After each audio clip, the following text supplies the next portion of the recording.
संविधान बदल दिया जाएगा, कौन बदलेगा? बदलने वाला जो है उसके बाप का मरलावा बाप का भी औकात नहीं है। संविधान रहेगा वो नहीं रहेगा। अगर मनुस्मृति लागू की बात करेगा, हम लोग सुन रहे हैं, ये भारतवर्ष में रहेंगे नहीं, भाग जाना पड़ेगा। संविधान सबके घर घर पहुंचा दीजिए। हाँ पहुँचा देंगे, मेरे घर में भी है। मनुस्मृति लागू नहीं होने नहीं, दीजिए। कभी नहीं, भूल भी सपना भी मत सोचे। संविधान दिवस तो हमें सिर्फ 26 नवंबर को ही नहीं मनाना चाहिए, बल्कि बस्तियों में जा करके अपने लोगों को हमेशा इसके प्रति जागरूक करे। आरक्षण कब तक लीजिएगा? तो जब तक मूल अधिकार रहेगा तब तक। अनुच्छेद 17 के अनुसार कहता है छुआछूत का अंत हो। फिर देखिएगा 1955 में रूल बनता है, जो छुआछूत करते हैं तो ये अपराध है। आज 26 नवंबर है और आज ही के दिन 26 नवंबर 1949 ईस्वी को भारत का संविधान बनकर तैयार हुआ था और इसी दिन पूरे भारत में भारत के लोग संविधान दिवस के रूप में मना रहे हैं।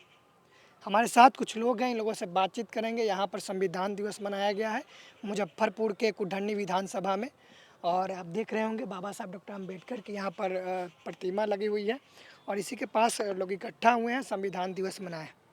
सर क्या नाम है आपका? मेरा नाम है डॉक्टर शंभू पासवान। ये भारतीय संविधान भारत की आत्मा है।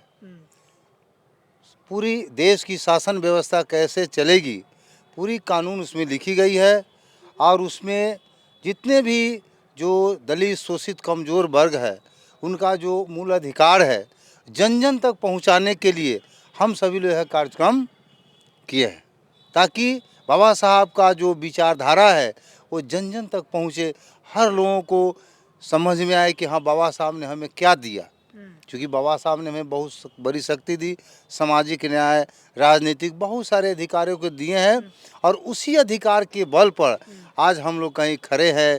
नौकरियों में आरक्षण की बात होती है, आपको विधानसभा में, लोकसभा में, त्रिस्तरीय पंचायती राज व्यवस्था में, सब में बाबा साहब ने उल्लेख किया है कि हमारा समाज कैसे राजनीति में जाएगा, कैसे नौकरी प्राप्त करेगा। इन सारी बातों की जानकारी संविधान में लिखी गई है। तो हम लोग ये पहली बार यहाँ हैं इस कुढ़नी प्रखंड में जो भारतीय संविधान दिवस का आयोजन किया गया है आदरणीय बसंत माझी जी के द्वारा। क्या नाम सर? मेरा नाम डॉक्टर रंजीत कुमार राम है। क्यों जरूरी है संविधान दिवस मनाना? देखिए, संविधान दिवस मनाने के जो उद्देश्य हैं उसमें संविधान का मूल्य को जन जन तक पहुंचाने के लिए, इसको मनाने के लिए भारतीय संसद ने 2015 में इसका विमोचन किया गया। इससे पहले विधि दिवस के रूप में मनाया जाता था। और देखिएगा जो 26 नवंबर 1949 को संविधान लिखा करके तैयार हो जाता है, लेकिन अंशतः 4 प्रावधान जो है लागू हो जाता है, जिसमें 16 अनुच्छेद जो है 26 नवंबर 1949 को लागू हो जाता है। और इसी में संविधान 26 जनवरी 1950 के लागू होता है। इसके पीछे कारण होता है जो पूर्व में स्वतंत्रता दिवस हम लोग 26 जनवरी को मनाते हैं, 1930 में हम लोगों ने मनाया था, है ना। उसी डेट को याद रखने के लिए संविधान दो महीना पहले संविधान लिखा गया, 26 नवंबर 1949। 26 जनवरी 1950 को लागू होने के कारण ये था, इतिहास का जो 26 जनवरी था उसको याद रखने के लिए हम लोग गणतंत्र दिवस के रूप में इसको मनाएं। अब यह इस संविधान का जो उद्देश्य की जो आप बात करते हैं, खास करके जब देखिएगा जो मूल अधिकार और प्रस्तावना में जो लिखे गए हैं संविधान के जितने भी मूल्य हैं, वह मोटा मोटी संविधान का उद्देशिका में लिखी गई है। उद्देशिका जब देखेंगे जिसमें आप संप्रभुता, डेमोक्रेसी, धर्मनिरपेक्षता, समाजवादी, है ना, समानता जिसमें हम लोग बात करते हैं, जिसमें समानता और प्रतिष्ठा और समान अवसर की बात है। स्वतंत्रता जिसमें आप देखेंगे विचार, अभिव्यक्ति, विश्वास, धर्म और उपासना की स्वतंत्रता, जो कि प्रावधान प्रस्तावना में भी है और मूल अधिकार में भी है। अनुच्छेद 19 से और 22 तक देखेंगे तो अनुच्छेद 19 में स्वतंत्रता का अधिकार दिया गया है, जिसमें 6 स्वतंत्रता का अधिकार है। और इन मूल्यों को हम समाज के अंतिम पैदान पर जो लोग हैं उनके पास ले जाने के लिए यह दिवस मनाने का यह उद्देश्य है। और एक चीज़ और इसके संदर्भ में हम बता देना चाहते हैं, समानता का अधिकार में आप देखेंगे तो अनुच्छेद 17 है। अनुच्छेद 17 के अनुसार कहता है छुआछूत का अंत होगा, है। फिर देखिएगा 1955 में रूल बनता है जो छुआछूत आप करते हैं तो ये अपराध है। लेकिन 55 के बाद फिर 76 में यह रूल फिर सिविल राइट के रूप में उसको प्रमोट किया जाता है।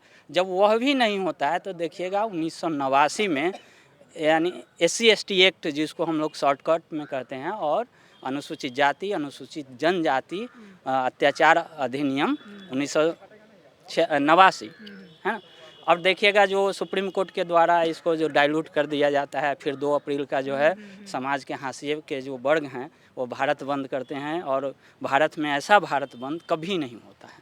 तो ये जो जन जागरूकता आती है यहाँ से, और एक और क्वेश्चन आता है जिसमें प्रतिष्ठा और अवसर की समानता की बात करता है। प्रस्तावना जब आप देखेंगे उसमें बात होती है प्रतिष्ठा और अवसर की समानता।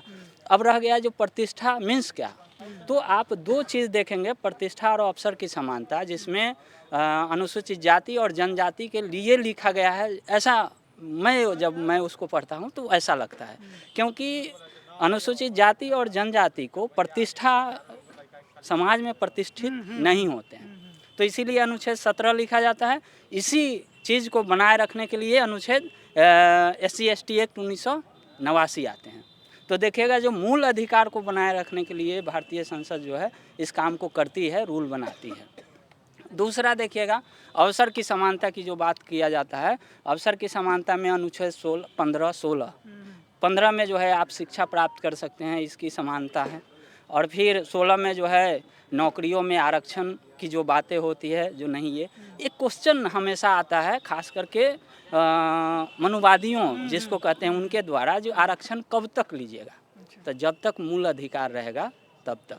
अपने यहाँ की अवसर की समानता होनी चाहिए, संविधान में इसका इजाज़त देता है कि जब समानता की बात है फिर विशेष अधिकार क्यों मिल रहा है कुछ वर्ग? नहीं, देखिए इसको भारतीय संविधान में इसको एक टर्म है जिसको कहते हैं अफर्मेटिव एक्शन, सकारात्मक विभेदीकरण। यानी समानता के अधिकार में है, लेकिन वो जो असमान है जिसको ऐतिहासिक रूप से हम लोगों ने धकेला है, पीछे धकेला है, जो समाज के SC और ST वर्ग के लोग हैं खास करके, इनको देखिएगा जब इतिहास में बहुत सारी चीज़ें हैं, पढ़ने का अधिकार, इवन वो पानी पीता है तब बाबा साहब को धन्यवाद देता है, जो अगर वो महारा आंदोलन नहीं होता तो पानी नहीं पीते हैं। तो अगर ये जो प्रश्न आपका होता है, जो प्रश्न थोड़ा सा, हाँ, कि जब समानता की बात होती है तो फिर रिजर्वेशन क्यों होता है, तो वो जो समानता वाली जो चीज़ें हैं यह सकारात्मक विभेदीकरण है। इसके तहत समाज में समानता लाने की यह एक प्रक्रिया है। जो ये क्वेश्चन पूछते हैं, जो यह समानता नहीं है, अफर्मेटिव एक्शन है, सकारात्मक विभेदीकरण है। इसलिए सकारात्मक विभेदीकरण है क्योंकि हम समाज में समाज को समता मूलक बनाएंगे, और संविधान का मूल यही है। और जब आप राज्य के नीति निर्देशक तत्व पढ़ेंगे, उसमें अनुच्छेद 46 देखेंगे तो उसमें अनुसूचित जाति और जनजातियों के लिए विशेष सुविधा की बात राज्य को कहा गया है, जो इनको अब विशेष सुविधा देंगे। जितने भी हमारे खास करके अनुसूचित जाति और जनजाति के लोग हैं, बहुजन समाज के लोग हैं, उनको बौद्ध धर्म में वापस आ जाना चाहिए कि बौद्ध धर्म ही उनको स्वतंत्रता, समानता और भारतीयता पर आधारित एक ही धर्म है। पूरे दुनिया का धर्म देखेंगे उसमें विभेद है, लेकिन बौद्ध धर्म में कोई विभेद नहीं है। और सबसे बड़ा साइंटिफिक बौद्ध ही इसलिए है भगवान बुद्ध, क्योंकि वो कहते हैं कि जो इसलिए मेरी बात को मत मानो क्योंकि भगवान बुद्ध का है, इसलिए मानो क्योंकि अपनी बुद्धि की कसौटी पर उसको कसो और मानो। हो सकता है गौतम बुद्ध जिस समय जो बात को कह रहे हो वो आज के लिए वो उपयुक्त नहीं है, आज के लिए वो दूसरे तरीके से उपयुक्त हैं। क्या नाम है आपका? सनत कुमार। कि संविधान दिवस तो हमें सिर्फ 26 नवंबर को ही नहीं बनाना चाहिए, बल्कि हम अपनी बस्तियों में जा कर के अपने लोगों को हमेशा इसके प्रति जागरूक करें। क्योंकि संविधान बाबा साहब ने 74 साल पहले बनाया, लेकिन आज भी हम लोगों को समानता का अधिकार नहीं मिला। बाबा साहब ने हमें समानता शिक्षा का अधिकार दिया, लेकिन 50 साल से बहुत सारे लोगों ने दिमाग लगा करके सरकारी स्कूल में हमारे बच्चे पढ़ते हैं, सरकारी स्कूल की पठन पाठन व्यवस्था खराब कर दी और प्राइवेटाइजेशन करके प्राइवेट स्कूल इतना बड़ा खोल दिया जिसमें कि हमारे लोग पढ़ने में सक्षम नहीं हैं। तो कभी भी हमारे लोगों को समानता का अधिकार वो 10% लोग देना नहीं चाहते हैं। आज आप जानते हैं कि जिस समय मंडल आयोग लागू हुआ, जिस समय हमको आरक्षण की व्यवस्था लेनी पड़ी, उस समय कितना संघर्ष करना पड़ा, हमारे कितने सारे लोग मरे, कितना हल्ला हंगामा हुआ। और आज 10% लोगों के लिए 10% जब ईवीएस की व्यवस्था हुई तो कोई जाना भी नहीं और चुपचाप ईडब्ल्यूएस लागू हुआ तो कोई जाना भी नहीं और व्यवस्था लागू हो गई। तो हमारे लोगों को हर तरह से अब कोशिश यही किया जाता है कि वो ना आगे बढ़े, ना शिक्षा को पा सके। और जहाँ तक नौकरी की बात है, लोग कहते हैं कि हमारे नौकरी में आरक्षण है, लेकिन सरकारी नौकरी में आरक्षण है, लेकिन अब सरकारी नौकरी सरकार निकाल कहाँ रही है, सारा प्राइवेटाइजेशन हो रहा है। ईस्ट इंडिया कंपनी जो यहाँ आई थी वो व्यापार करने आई थी। आज जो सरकार केंद्र में चल रही है वो व्यापार के नाम पे ही ईस्ट इंडिया कंपनी जैसे 5 अपने गुजरात की कंपनियों को लागू करते जा रही है और सारा प्राइवेट करके। ईस्ट इंडिया कंपनी के पास भी 2.5 लाख सैनिक उस समय होते थे और उसके बदले पे वो हमारे शासकों का, एक शासक का साथ दे करके दूसरे शासक का शासन खत्म कराती थी और अपना लगान उससे वसूलना शुरू की। धीरे धीरे यही चीज केंद्र सरकार करते जा रही है। प्राइवेटाइजेशन हो गया तो आरक्षण समाप्त, स्वतः खत्म हो जाएगी। तो इसमें भी आप आरक्षण की मांग कर रहे हैं क्या? हम इसमें आरक्षण की मांग हर क्षेत्र में। तो आपको चाहिए प्राइवेट सेक्टर में रिजर्वेशन चाहिए? हर सेक्टर में, जो जिसमें भी व्यापार है, शिक्षा है, हर प्राइवेट स्कूल में भी रिजर्वेशन चाहिए। क्या नाम है सर आपका? स्वर्गीय स्वर्गीय चंद्रशेखर राय लंकेश। संविधान बदल दिया जाएगा, कौन बदलेगा? बदलने वाला जो है उसके बाप का, मरलावा बाप का भी औकात नहीं है, मर के आएगा ना ऊपर से। संविधान रहेगा वो नहीं रहेगा। अगर संविधान लागू, अगर मनुआ स्मृति लागू की बात करेगा, हम लोग सुन रहे हैं, और जिस दिन हम लोग कदम उठा लेंगे भारतवर्ष में रहेंगे नहीं, भाग जाना पड़ेगा। वो क्यों विरोध कर रहे हैं संविधान का? यही कि हमारे सर पर टोपी देखना नहीं पसंद करता है। यादव है, कोरी है, कुमार है, चमार है, साध है, ये कैसे कोट पैंट सूट बूट पहने हुए हैं, ये तो सवर्ण लोग पहनते थे, इसलिए उनको खलता है। जब हमको सलाम करना पड़ता है, बा भाई भैया प्रणाम करना पड़ता है, सर जी प्रणाम करना पड़ता है। तो बराबरी वाला बात है, क्या दिक्कत? बराबरी वाला बात उनके डीएनए में बराबरी है ही नहीं। कोई भेद नहीं होगा, उनके ऊंच नीच है, भेदभाव है, छुआछूत है। उनको दिक्कत यही है कि अब जो है शूद्र यह देश संविधान से नहीं चल रहा है, हमको सम्मान नहीं देता है, भोज में नहीं बुलाता, और संविधान के तहत शादी में नहीं बुलाता है। मेरा जो है अब जो टैक्स है, धार्मिक टैक्स अब समाप्त कर रहा है, अपने दही चूड़ा खा रहा है, हमको नहीं खिलाता है, हमको कुट्टू कुर्ताते हैं और सजाओ दही चूड़ा हम अपने खा रहा है। आपका नाम स्वर्गीय लंकेश है, क्या वहाँ जिंदा है, स्वर्गीय हो गए, ये थोड़ा बताइए। हाँ, स्वर्गीय इसलिए हो कि बाबा साहब का संविधान के द्वारा हमें आरक्षण मिला, नौकरी मिली, हमारे पास 4 चक्का गाड़ी है, 2 चक्का गाड़ी है, जगह है, जमीन है, घर मकान भी बना हुआ है सुख से रहने के लिए, घर में आना है, किसी चीज की चिंता नहीं है। बहु बेटियां सभी पढ़ती लिखती है, रोजगार, इसलिए स्वर्ग यही है जो भोजन, वस्त्र, आवास और सुरक्षा जहाँ मिलता है वही स्वर्ग है। और ऊपर स्वर्ग नहीं है, कहीं मरने के बाद कुछ नहीं होता है, पंच तत्व मिल जाता है। इसलिए हम लोग को भ्रमित करता है, ए बहुजनों मृतक को छोड़ो और ये पैसा बचा करके अच्छा मकान, भोजन, वस्त्र, आवास, शिक्षा पर खर्चा करो, तब जा करके तुम भी स्वर्गीय बन जाओ।